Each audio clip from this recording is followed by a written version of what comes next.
Retail వ్యాపారంలో లాభాలు ఎందుకు తగ్గుతున్నాయో దానికి ఫ్రైకోల్డ్ ఎలా చెక్ పెడుతుందో ఇప్పుడు డైరెక్ట్గా చూసేద్దాం. ఉదాహరణకు మీ షాపులో ఒక వస్తువు 100 రూపాయలకు అమ్ముడవుతోంది అనుకుందాం. అందులోంచి ఏకంగా 40 రూపాయలు నేరుగా డిస్ట్రిబ్యూటర్ జేబులోకే వెళ్ళిపోతాయి. మరి అన్నీ చూసుకుని వస్తువు అమ్మిన మీకు ఎంత మిగులుతుంది? కేవలం 20 రూపాయలు మాత్రమే.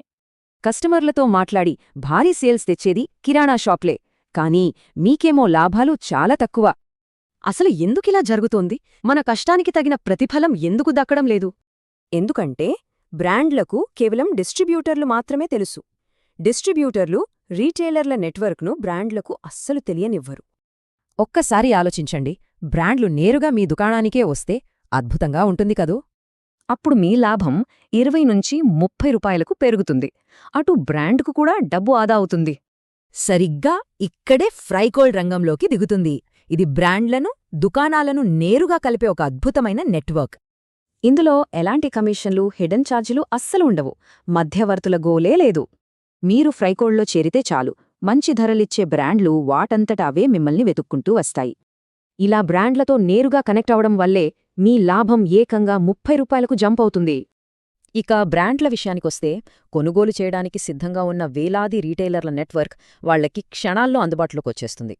మరి బ్రాండ్లకయ్యే ఖర్చు ఎంత? ఆ కనెక్షన్ కోసం వాళ్లు కేవలం $1 ఫ్లాట్ ఫీజిస్తే చాలు. చూశారుగా, పాత ఖరీదైన పంపిణీ మోడల్కి ఈ కొత్త ఫ్లాట్ ఫీజ్ పారదర్శక విధానానికి ఉన్న తేడా ఏంటో? లాకెన్లు లేవు. బ్రాండ్తో నేరుగా ఆఫ్లైన్లో మీ నిబంధనల ప్రకారమే డీల్ చేసుకోవచ్చు. పూర్తి కంట్రోల్ మీదే.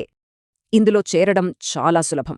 మీ ప్రాథమిక పత్రాలతో కేవలం ఒక్కసారి సింపుల్ కేవైసీ పూర్తి చేస్తే సరిపోతుంది. ఒక్కసారి చేరితే లైఫ్ టైమ్ యాక్సెస్. మళ్ళీ కట్టాల్సిన ఫీజులేమీ ఉండవు. లాభాలు మాత్రం పెరుగుతూనే ఉంటాయి. ఇక డిస్ట్రిబ్యూటర్లపై ఆధారపడడం ఆపేయండి. ఈరోజే ఫ్రైకోల్డ్లో చేరండి. బ్రాండ్లే మీ షాపును వెతుక్కుంటూ వచ్చేలా చేయండి.